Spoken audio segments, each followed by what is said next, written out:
City Gates Christian Center podcast, bringing a message of hope to the lonely, broken, and wounded.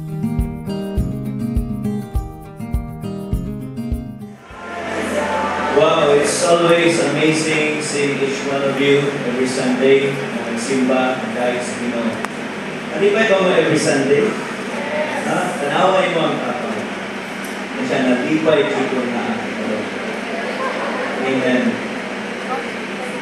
Now, a while ago, nag-worship sa Ginoo. It's always wonderful. So, maka-express ta sa mga kumare sa Ginoo.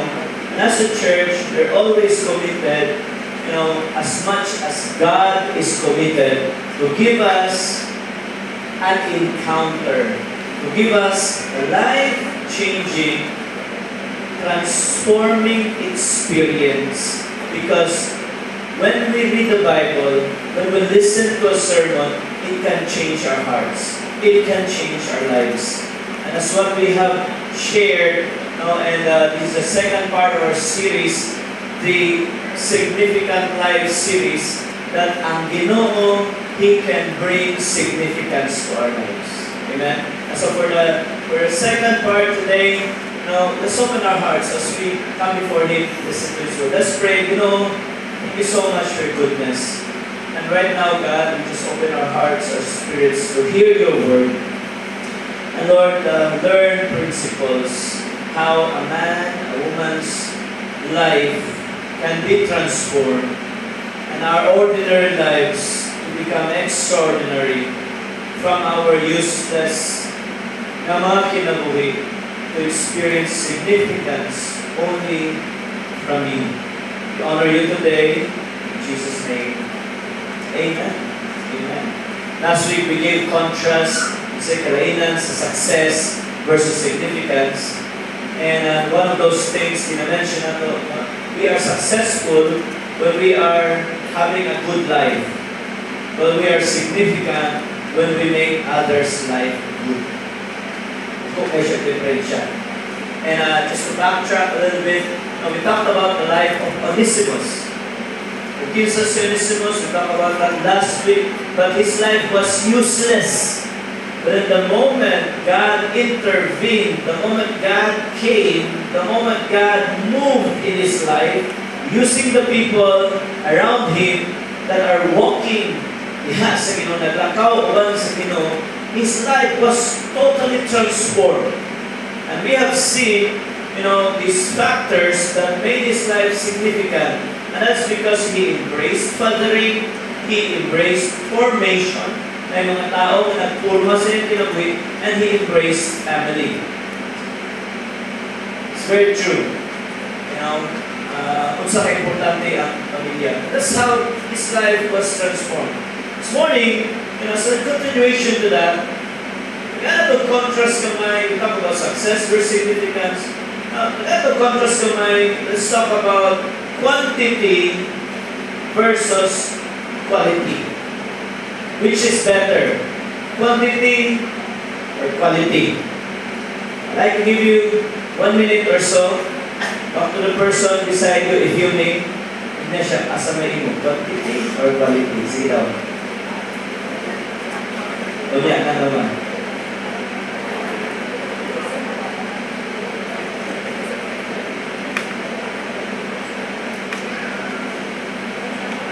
Go ahead.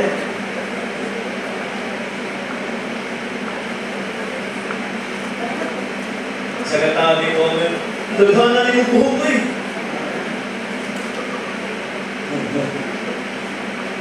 Normal naman na. Sa gusto mo, daghang ulo sa rin buhok. Sa quantity over quality ko, okay ka naman. Straight, ito na yun. Quantity. Daghan or kalidad? Pwede both. Right. As we're looking at this, and obviously, again, I'm not looking at trying to distinguish and set apart this nindot with quantity, nindot with quality, because both are important. Both plays a vital role towards experiencing a significant life. Right? Kung sa may pulos, daghang-aircon, pero may ugana. So, nindot quality. excuse us for this Friday. We're really negotiating with the management. And we're looking for a refund. Yun ang buhaton. We're negotiating. They apologize. Kaya magkakawakigan. So, mamaypay sa nagkaroon. Diba? Sabi mo ang ganahan, dagang paypay or sa nagkaroon? May paypay na ligid madaot. It will last a lifetime. Pero, hindi mo naon. Kumukulo may isip. So, kanang nga paypay quality. Alright, sige. Quantity. Quality. Well, I believe, looking at definitions, quality will speak of quality, high level of value. Excellent. Right? It's how good or bad something is. And that's it's automatic. You know, when you have quality, it brings quantity. Quantity is the amount or the number of something, a large amount. And so if you have a large amount, it leads to impact, which is our definition for significance. Ang significance is large enough to be noticed. Kanang mabantayan, ito ang nagdaghanan yung kwarta, oy. Nagkawas-awas, tanaway mo dapat, significant na kasi. Kanang imong beauty ba, grabe ka significant. Nanaghan mong kilay, kung imong pili nanaghan mong kilay, kasarap tuharap mong kilay. And so there are things hindi ma-apply ang quantity. Pero tanawa, man, kilay 2017. Quality, di ba? Ang pinabadlis na lang ito. So, hindi. Pinabaga ng gulong. Silay-lahi. Lahi quality. And so, the thing that I'm trying to say is, you know, looking at our life, we always want to aim, and it is our desire to have a significant life. Because we only have one life to live. Hindi naman pwede quantity, padaghanon. Needs to be quality life. And this quality living gets transmitted to the people around us so that ang kalidad ng kinabuhi mapasa sa itong mga anak, mapasa sa itong mga igsoon, mapasa sa mga kauban nato, which brings impact. So that we are a community, a godly community. Our nation becomes a godly nation. Let's bring it home sa mga pamilya. It is not enough na daghantag mga anak. I want so many kids as God would allow us to have. But it's not enough na quantity, dapat quality. And from that, makabala og significance. We will have significance to the people around us. And they say, kana sila ng pamilya, ganahan ko din ng pamilya. And this is exactly the context in the scripture and even the first century church, how the disciples of Jesus, there is this group of people that were labeled Christians, not because, you know, it's a religious term, but Christian because they are like Christ. Christ nagamay. It was a derogatory word. Mura magkanson, alam mo mga Christian ay. It was to be like that. It was to be labeled as Christians, but really negative ang ilahang impact sa community, rather positive. And so when you are a Christian, you behave in a certain manner. In Acts chapter 2, verse 41, makita na to be ang quantity. Okay? Those who believe what Peter said were baptized and added to the church that day, about 3,000 in all. Give you a little context. Tungod ni siya, kay kunay 12 ka disipulo ni Ginoong Jesus. This was after church. Okay? Went back to his place with the Father. But he left. He did not leave without a legacy. He made sure that for the past 3.5 years or so, the disciples that are with him, their lives are so transformed. Their lives are so depicting, nagapakita o quality. Their habits, their attitudes, their finances, every aspect of their lives are not only successful, but significant, that when the time comes, when Jesus returned back to the Father, these disciples, as they preached the gospel, as they shared with the people, and as they were empowered by the Holy Spirit, 3,000 were convinced. Kung nindot di ay imong kinabuhi, manakot ka. Hindi mo dapat natakdan na baka nako. Kung yaon sa'yo na hitabo. Nindot at makatakot na in a positive way. Because pwede kang nitakot in a negative way. And so we are multiplying not in the right manner. But these disciples of Jesus, they were multiplying in a godly manner.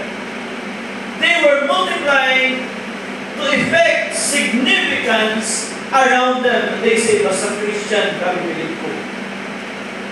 Can it be said for the church today, naka siya born again, buutan siya? It can be said, but then it's not true all the time because pwedeng religious lang na, not really living the life that God wants us to live. That's Acts chapter 2 verse 41. Sa unahan, something happened in between, but in the end of 47, because of the constant outworking of the grace of God, the goodness of God, the testimonies of God, the quality life being lived, these disciples, each day the Lord added to their fellowship those who were being saved. How do we get to that level?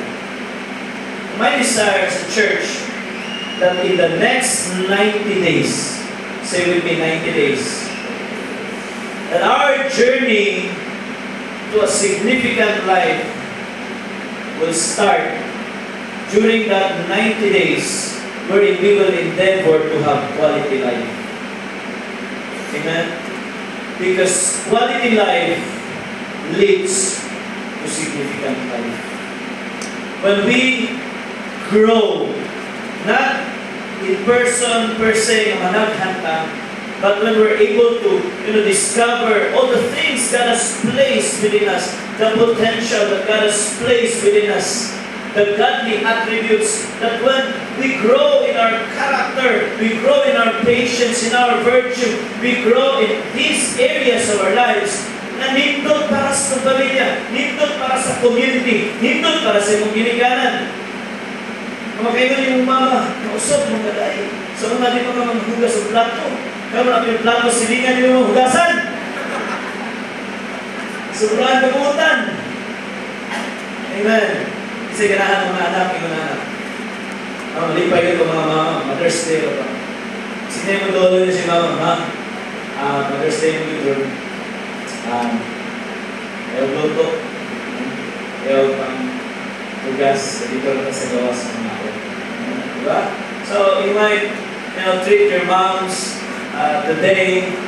Pero, masyak siya kay may nadaadlaw na naman sa gawas ng mga anak. Because nahimo ka nga blessing sa inyong ginikanan. And so, in the next, in this context of 90 days, it's not supposed to be just a day. It's not just supposed to be a week that we celebrate one another. It's not just supposed to be 90 days that we are a blessing to the people around us, but rather, it becomes a lifestyle. So we are upgraded. We used to be useless. Now, we are significant. I believe, ang mata ko sa tuwa, ganahan niya na. And so, quality brings quantity, which leads to significance. What happened between Acts chapter 2 verse 41 and Acts chapter 2 verse 47 is the quality. It's the quality. It was started by the apostles. They modeled it because Jesus modeled it to them. And the apostles modeled it and it reaches to 120 others. They were infused by the Holy Spirit. And then these 120 others were living a quality life. And so at the right time, Peter preached pouring of the Holy Spirit, 3,000 others were saved. And how many of you, the moment know that the moment they were saved, they were not immediately renewed? Napay mga batasan, napay mga kinaiya. We're saved in the sense that we receive Jesus Christ as our Lord and Savior, but there's no reset button. And so the disciples, the apostles, processed them. This is the process that took place. Acts chapter 42 is read in the scriptures. All the believers, this is what they did after they got converted, after they received Jesus.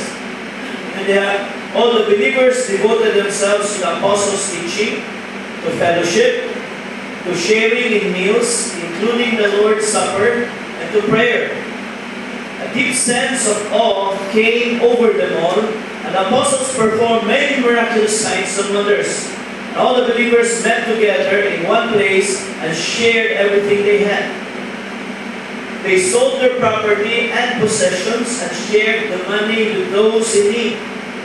They worshipped together at the temple each day, met in homes for the Lord's Supper, and they shared their meals with great joy and generosity, all the while praising God and enjoying the goodwill of all the people. And each day the Lord added to their fellowship those who were being saved. It's pretty straightforward na pagkaistorya. But in those words were hidden secrets, characteristics of a significant life. Alright? Now, tanaw na to. Are you ready? Kung sa maning characteristics sa significant na kinabuhi. First characteristic is observable because of the disciples' quality lifestyle. Come on, tell the person next to you, quality lifestyle. Amen. Makita na to, quality lifestyle. Makita na to, all the believers devoted themselves to the apostles' teaching. They devoted themselves to prayer. And then there were miraculous signs and wonders happening. Na sila yung lifestyle, they met together in one place. They worship together at the temple. Kada adlaw ang ilahang Sunday service. Ang Sunday service na everyday. Sa ilahang kada adlaw, they met in homes for the Lord's Supper. You see, it is this lifestyle, quality lifestyle. Now, there is a proposition ikan sa pulong sa Ginoo that if we are to have a significant life, kamang kisa rin gusto mula gusto ka ng lahi na po ng tiplada sa mong kinabuhi. Kanang makayong ka na promote ka. Kanang makayong ka itubok ka. Kanang makayong ka increase ka. Kanang lahiran mo kanang ito. I want that. And I believe every one of us want that. But all we're getting when we go to church, most of the time, we're just receiving instructions. We're receiving perhaps religious rules and regulations, and there's nothing wrong with do this and do that. But God is more than do this and do that. God wants to give us an experience. You see, kaning mga bago, kaning 3,000 that were added, they started to devote themselves. And it is important for us, if we are to grow as a Christian, it is important for us, in order for us to be, to experience a life that there's so much joy, na dili mahimong ritual, dili mahimong routine ang atong experience with the Lord. Because there's a huge difference between knowing God and experiencing God. That's why you cannot blame other people. They're not attracted to church because the people in the church, their lives are not attractive. No wonder a lot of people, they say, di ba hay kag relihiyon? Because the truth is, no religion no religion is able to transform life. Religion is a set of rules and regulations, dogma, beliefs, doctrines. Those things are important, although doctrines must be based on the Word of God. Pero walay na usab kay gisultihan ka mo na. People are changed because they experience the love of God. And because of that love sa Ginoo, as shown by the people around them, wow, quality lifestyle. It is our desire, therefore, in the next 90 days, why not copy?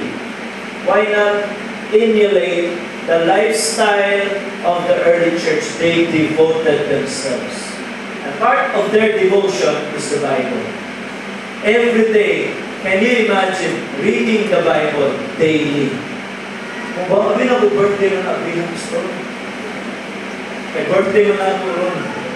Sa magabili kong Bible. Kami man ako sa mga patay na sa mga hayak na ng Bible. No! Bible is God's Word for us each and every day.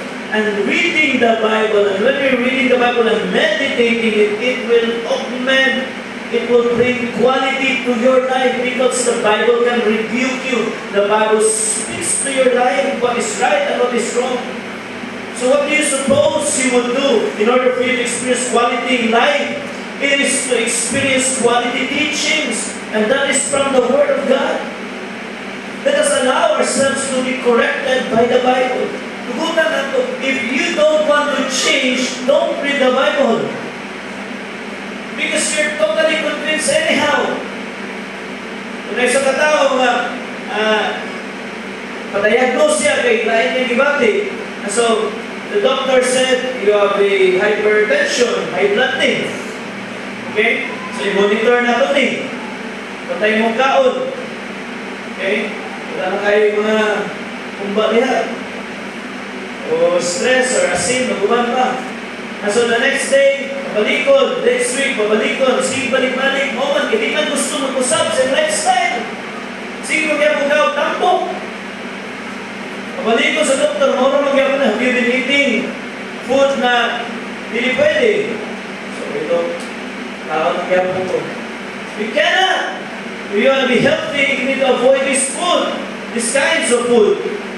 And so, the next week, balikod siya. Or his friends observe. So, kaon nagigyan mo ko baboy. Kaon nagigyan mo kayo nanay mo nana. Naayon na day ka. May rapod na, ay saro, wala naman ko na doktor. Wala naman ko nagpa-check up, so okay na po. We have that tendency. We don't read the Bible because we don't want to be checked. And when we read the Bible, we say we don't understand. But what's too difficult in reading the Bible, my English version, my Visaya version, what's so difficult about those words in understanding? Love your enemies. Sabtan kaya, isundang kuhaton. That's why we need the Holy Spirit in part to us. They were devoted to that kind of teaching. No wonder, so now in verse 47, the Lord added to their fellowship those who were being saved. How many of you want quality life? Read the Bible. They were devoted to the Bible. Not only to the Bible, they were devoted, okay, in their fellowships. They were devoted to these small groups and these large groups. As a matter of fact, every time bakante sila, they would go to Solomon's colonnade at the Sulat Center. Ito ang context, no, sa Atwa, every Sunday, we go there because that becomes a lifestyle. Because Sunday, we say it's the Lord's Day. But the truth is, every day is the Lord's Day. But it is a specific time wherein we say, Lord, this is your day. I want to give this day to you. And so, when that becomes a priority, we're telling God, we're number one. And when God is number one, so He then lifts us up. Amen. Yung kapag ayaw nag-absent sa Sunday mo. O di ba kami na yes, I am encouraged. We see, they were not taught na, di ka mo absent. Dapat mo tambok dyan. No, they were not taught that. It wasn't said of them that you must join Sunday celebration. They did join Sunday because they have to. They join Sunday celebrations because they want to. And that is what we are aiming. Because we want to. Because there's something God is able to speak to us.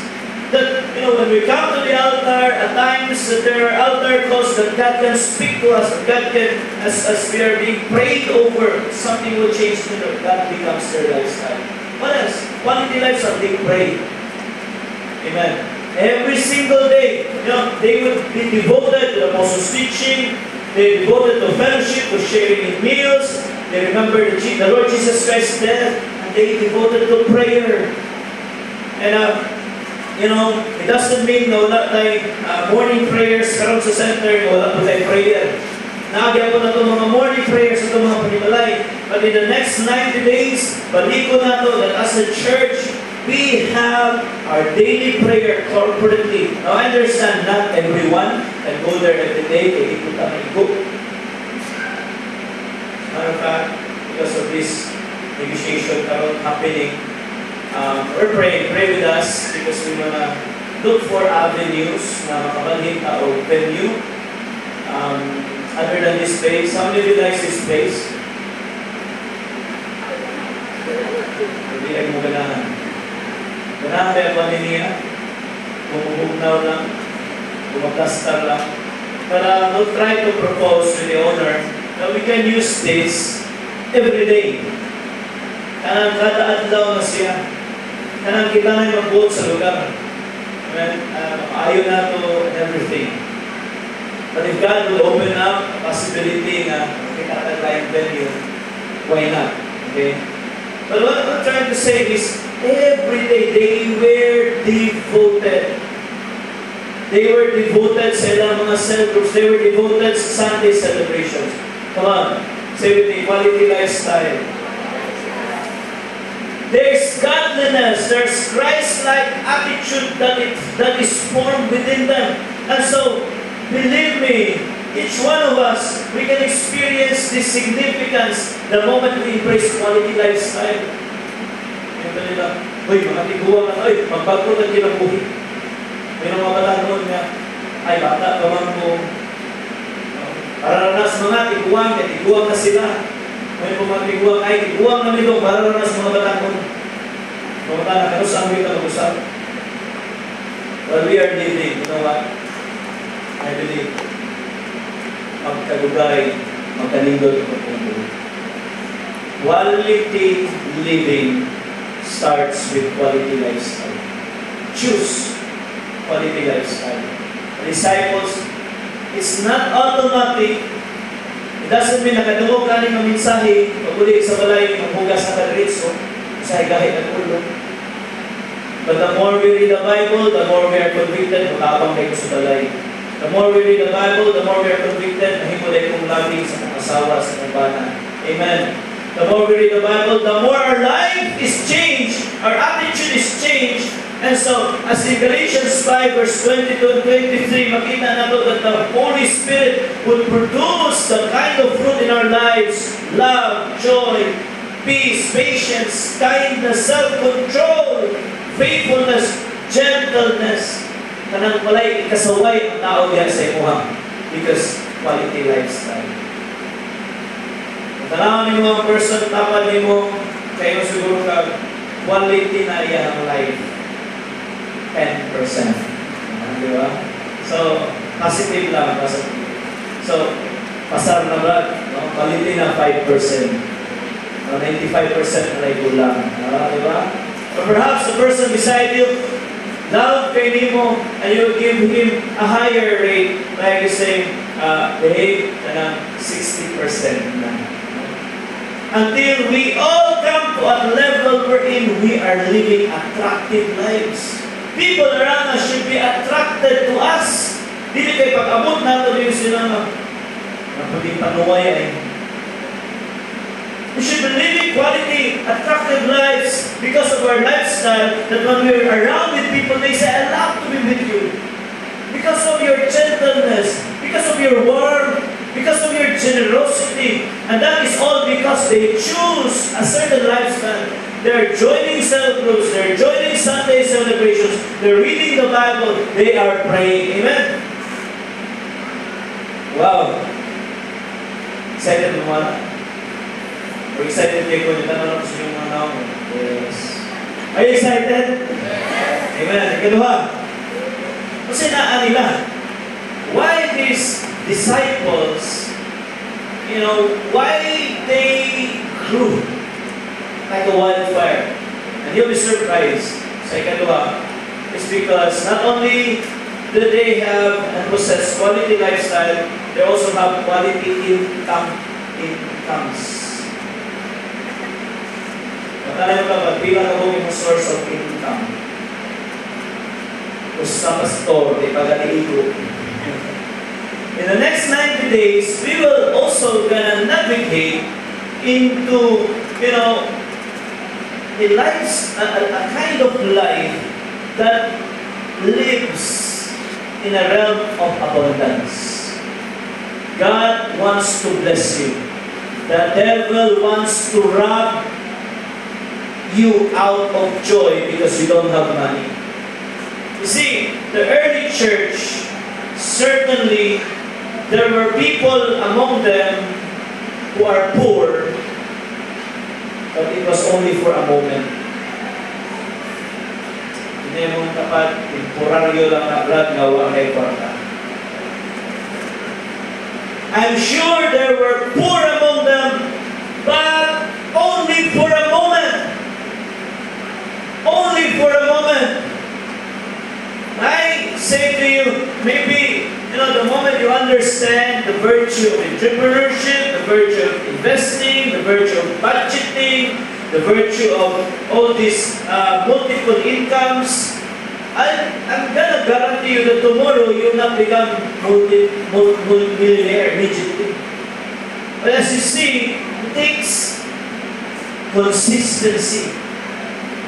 But they don't have to struggle over a model because they are already surrounded with people who are living with quality income, with quality, healthy finance, to the point wherein some of them shared everything they had, some of them, they sold their property and possessions and shared the money with those in need. And I don't think they sold their property here and there and then wala na sila ilaha.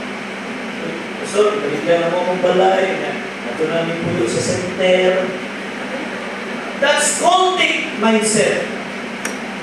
When somebody tells you, give all your money to the church, it's okay that we suffer here because we're gonna enjoy in heaven.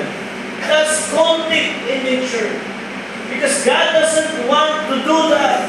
God doesn't want to rob you. God is not interested in your money. God is interested in your heart. But nonetheless, He checks our heart because when we give, and as we have been challenging here, because it's for the kingdom of God, when we give our tithes and offerings, He gives it back to us in supernatural measure. Kabalunan na ni anak. But what we mean here is that the early church, because of the culture around them, from time to time, they will see a brother, a sister that has been already blessed by the Lord, sharing their treasures, sharing, and in their context, there was Barnabas, and there was even Ananias and Sapphira, which is lahit ko din ang motive, paghatag nila, they were just probably insecure. They sold their house, at ang pagkahating, sa ang halina na ihatag ng mutanan, tanong nila ako, pwede ko tahan, hindi ka lang ihatag tanan. Pero sa rin ko mutanas na ihatag ko ng mutanan, gusto na yes, yan ang makansel, dahil ko ng context. But then for Barnabas' case, I believe when he sold something, it was not his last. It's something that he wants to bless the church because he's been so blessed. Let me challenge you, and we're gonna talk more about this in our programs in the 90 Days Challenge. that in 90 days, kanay mong tapat, mas dato na kaysa sa iya sitwasyon karon. Come on? Nakita yung tapat, tignan siya na in the next 90 days, dato ka. Ha? I challenge someone here, because here's some money. In the next 90 days, kung imo ni madubli, kumuha na ng dubli. I don't know if she's up to the challenge. Magpaitagin siya ikaw imon. Amen. How many of you in the next 90 days, kung ngayon ka na, I'll have additional source of income because this job of mine is not enough. Di ko mamali ko kapalit o brief, ani? Brief yung igamit. Di ba? Di ko kayo kapalit o igo-igo, ani nga, para sa kong ginamlan. Di ko may mong blessing sa mama. Kisa dali mga anak, kami yung sir, trabaho ko karong, tugangan ako kung trabaho, may parang madala na ako kumama siya nila. Wala kaluis mga mama. Amen. Kisa mga anak nila nga, yung ka nga, ako isuroy ang mama. Ayan, mag-window shopping ni. Karon na, pero in the next 90 days, hindi na window shopping. Shopping yun. Karon, I challenge yung mga anak, kunahin yung mga mama, isuroy yung mama. Tingnan ka, pilig, isa mo siya. Balik ka na to, 90 days after. How do we bless our parents? How do we bless our family when we don't have enough? But you see, it was meant, the needs of the early church was meant because there were disciples, there were brothers, there were sisters who were able to help them out. And so, you know, their passion for God unleashed generosity towards each other. They shared everything they had, they sold their property and possession, they shared money with those in need, they shared their meals with great joy and generosity. Now, hindi na ito ma-deny in the church because that is biblical, that we help each other out. And we encourage, some of you that has been hearing me a lot of times, you've heard me share in our vision castings about the importance of investment. And perhaps, some of you wanted to invest and all, pero gusto, wala pa kayo na. But the point here is, some of you are even challenged to go entrepreneurship, negosyo, and ako ba sa inyo, pare-parehas sa negosyo. But the early church, tuwa dito si Peter, tuwa dito si James, ang mga apostles, and then nasa yung mga disciples. Imagine 3,000 of them. And I'm sure sa 3,000 nila, na yung mga 50 kabong pantay. Wala sila nag-compete, they did not compete with each other, but they complete each other na tinabangay sila. Amen? Quality income. I'm sure that the early church, people have businesses, people have, investments. Na sila aning mga klaseng mga ginabuhat. But you know what? The early church, they grew to significance because they were able to have a mindset that as they are blessed, they bless others. And there's this concept of leveraging, there's this concept of networking, other networkings, dinasakyan nila ang mga tao. There's bad networking and there are good networkings. Doon ay mga leveraging ay mga naikwarta o niya ilang gigamit ang mga tao, niya luway kayong mga tao just for them to get richer. That's not the kind of quality income na gonna present sa early church. It is always to promote each other. Amen. That's why as a church, we are family. Nakita na to, mga models, mga naguna sa tuwa, ginaplastar nila. And so, I am expecting that in the next 90 days, there will be collaboration. There will be people from among us na makaingon ng pastor, nakakuha na skill, gusto na ko share.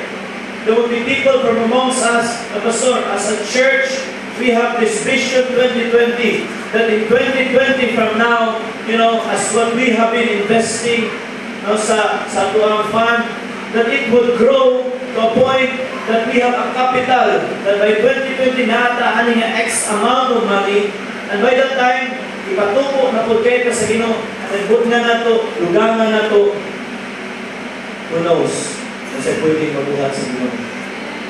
We might even be able to afford our own building. Yun ang tapaduwain na. Amen. By 2020, perhaps some of us may understand, natay X amount of money diha. Pero kabota nga dako ang kinahanglan para sa yuta. Paligyan ako mo sa kasakyanan pasulok, 5 na kabuo. Amen. Ayan na yung pastor. Paligyan ako mo sa kasawa, kaya paligyan kayo. Hindi ko na siya pwede. Quality lifestyle man ta.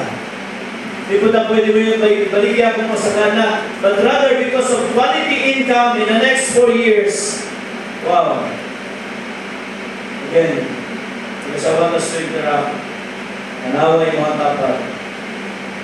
Kanya, imaning na hindi nakakumpil sa ano mo. Padalanginan na pag-ayos mo. Amen? How many of you believe that?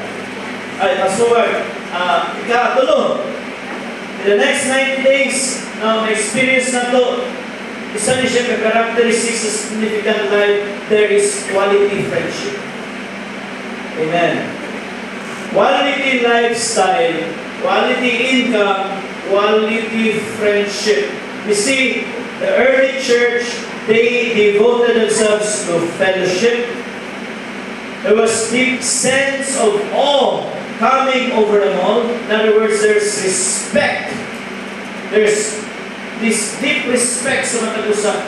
Nagka-banding sila. Kinsa sa inyo excited sa inyong mga networks ng mga banding mo dito sa, ipamantang-afford, wala ipatang-afford sa Dakak, dito sa Bakak, mag-banding sa Bakak. Diba? Hindi na nato nagbakak. Na-Banyo Beach, Banyo Beach. Nagbiday na sa Lapu-Lapu, Banyo Beach. Diba, di po sa ka-afford o Shangri-La o mga pero tapad sa Shangri-La. Kailangan na, I mean, we are looking forward to quality friendships. Sa kalimutan ng mga friendships, they betray each other, no? And, but you see, we are developing as a church, and I'm sure, as disciples are growing, na yung mga pipila nila sa cell group, and because of Christ-like character, ipahulang na ito, kanya, hindi naman ito mabayad. Huwag pa man ibayad. Sumat naman karon 40 days naman. Amen? But then, Christian virtue magpaigbabaw. And I'm sure there were problems. Hindi ba ito parehas o context sa mga tao at ay yung mga kinaiya. I'm sure na they got bitter, ano ba dito, wala kayari, but then the Christian virtue magpaigbabaw o ng quality friendship. Amen?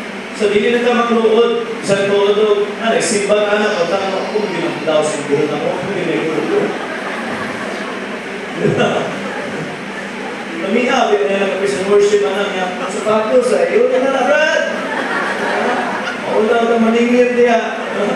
Now, I'm not trying to step on anybody's foot, pero kung nakahulang ka, huwag pa takabayan, di ba? Medyo maulog yan ha. But as Christians, mag-friendship, ngayon ka na, Pastor ba? Ikaw ko na. Namuhan mo na yung ilaos. Marami mag-ako. Pwede ako na namin. Di ba? O di ba ka, ikaw may muna. But, ano sa tapos mo? Ay, sulit kayo. Iimuhan na naman. Dapat quality friendship. Amen. Di po nun na magsalig tungkol kay natay quality friendship na mahulang ka. Please, I understand na yung mga panahon na makahulang ka kwarta. Na yung mga panahon makahulang ko kwarta. Daghang panahon na yung makahulang na ako. At kung makahulang sa na ako, hindi makabayad. Ito na, kumusta? Di ka mo tanong sa mata.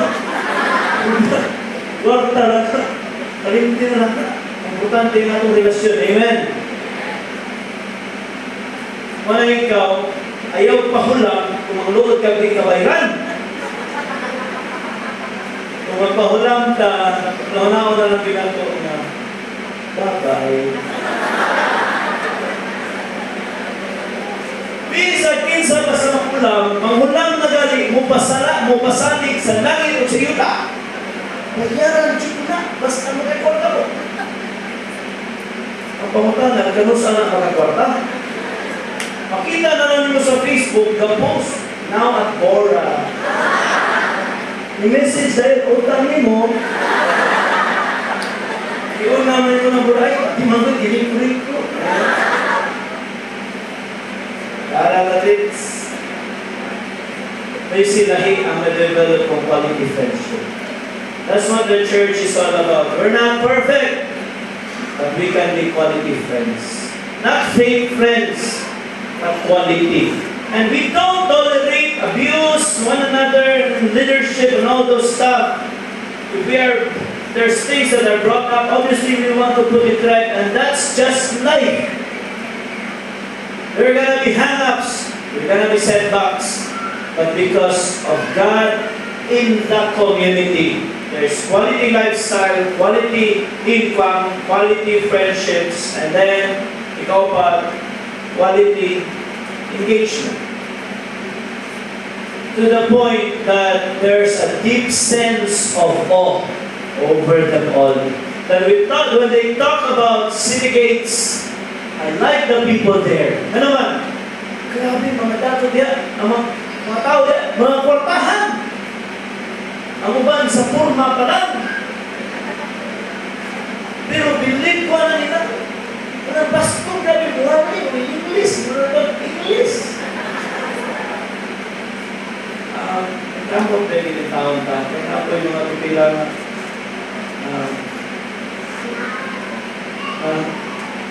the thing is, our engagement to the community becomes so attractive. You know, because there are people that they look at the outward. God looks at the heart, but the people looks at the outward. Amen. So when you gave out, Pastor, in English, kung Binisaya ko ba? Pastor, si Binisaya. But I pray that we become a community wherein, not just in church, na wow, welcoming kay sila. But our engagement would result in verse 47, and each day the Lord added to their fellowship. It's not necessarily to that church, but added to their fellowship, because your classmates will notice a difference in your life. Lahi naman siya. Kung mulingkod ba, bro? Grabe, paglingkod ka lang daan, na-convict na, mura na siya gawa. May narinig ko lang. That we're living such quality lives that we are so generous. How many believes that money talks? Money speaks. Money speaks louder than words. Ang libriho na ito, at mga kauban na, it speaks to them. Our generosity will speak to them. And so our engagement will become so attractive. And so when we bring them and invite them, come on, let's go to church. Wow, I like that. Because we are not religious. Ang muling ko sa mga opisina, ayaw ko sa papel, praise the Lord, hallelujah. So they go, I'm born Christian, I go to City Christian Center. Hallelujah. Our engagement is not supposed to be religious. It's supposed to be practical. And so, I talk like this, not so that people can say, hindi yung pastor ba, baka kung hindi na siya style, baka no, I talk like this because people, matiguan mo, baka na talk like this. Hindi kay, no? Hindi pa palayo pag tiniguan. We want to be practical. We have to experience quality life. Amen. I want to tell the person next to you quality life. Let's bow our heads. This morning, Father, we just come before you. Lord, there's so many things na pwede make ako in the next 90 days. But as we are preparing to just experience a significant life, I pray that each one of us can be committed. This is not easy, this is not automatic. So right now, as you're bowing your heads, I will make a commitment to the Lord. Lord, I know di kayo magsimba, eyes, tayo po, tayo papasok sa Bible, and we will for glory. Dahil as we launch the 90 days, kayo grasya na trabaho namin. And go ahead. And there are some of you here, Lord, that is really struggling with finances. I cannot be a blessing to my family because my income is not enough. Lord, in the next 90 days, give me a sideline, give me a business. Lord, augment me financially. And as you seek the Lord, you see, the Bible said, seek Him first. Seek God first. As you seek Him and His kingdom and His righteousness, all these things will be added unto you. And so, your income will be quality. Right now, you may be struggling financially, but I am telling you, God did not design you, nor anybody, to be begging. I understand. I come from a situation I don't have enough. Poverty is ingrained in my background. But God is so gracious. He's able to elevate, He's able to promote. See, there's so much pressure na naanato, but the devil doesn't want you to believe na pwede nang magawas. I don't want you to engage. There's no such thing as engaging in mga racket, na mga, di ba, maligyan siya po para magwarta. There's so many godly endeavors, investments, opportunities that we can do. Kubi lang ang kulang. So ask the Lord, grow me financially. And even, we want to engage ourselves in our community, ourselves. Make a desire, Lord. If you're here this morning, you're a leader, Lord, grow na po ang cell, ang relationship. If you're a cell member, say, Lord, gusto mo matambong cell group. Going to cell group is not just a weekly meeting. It's not going to a meeting. It is going to a family. It is going to a kuya, to a ate. It's going to... Now, we're doing our best. May iba itong mga cell groups na fun. May iba itong cell groups na relevant. We're gonna change some of those things na probably na habit na ito, nabili tayo, culture nabili tayo. But come on, I challenge you as a church. Quality friends are godly friends. Maybe there are friendships na hindi healthy para nito. I don't mean to say na i-unfriend mo sila. I don't mean to say na hiyaan mo sila. But devote more time with friends who can bring you sa sakto na dalan. Quality friendships. And lastly, let us endeavor to have quality ang atong engagement. Mahimot ang ubangan sa mga tao basta ako tinagumaya pag-influence. Amen. Father, thank you again for your word. Lord, as we just celebrate your word today, amang Ginoo, among declaration that we are going to embrace this process of quality life. We're just going to, Lord, align ourselves sa mga pulong, sa mga leaders na ihatag sa mga. Thank you for this church, Lord, you will increase us. Bring us to the next level. We're lifting up to you our needs financially. And oh God, if you want us to rent this building out or even go for a different building, Lord, we're giving it up to you, Lord. We're surrendering these desires sa imuha, Ginoo. Lord, I pray as a church, may community that are so engaged, the people around us, may maayo mga models, mga examples. I pray that, Lord, as a community, not that everyone, oh God, ay mong mga milyonaryo diretso, but that every one of us will become so generous because He will bless us. Lord, we cannot be generous if there's no blessing ang matawatan. And so I pray, God, for ideas. I pray, Lord, for the grace, ihatag, kadasig, huki sa mga nalusan ako. Salamat, Lord, sa lifestyle. My prayer is that in the next 90 days we will grow closer to you. And if you agree with my prayer, let's all say, Amen. Well, let's clap our hands to the Lord.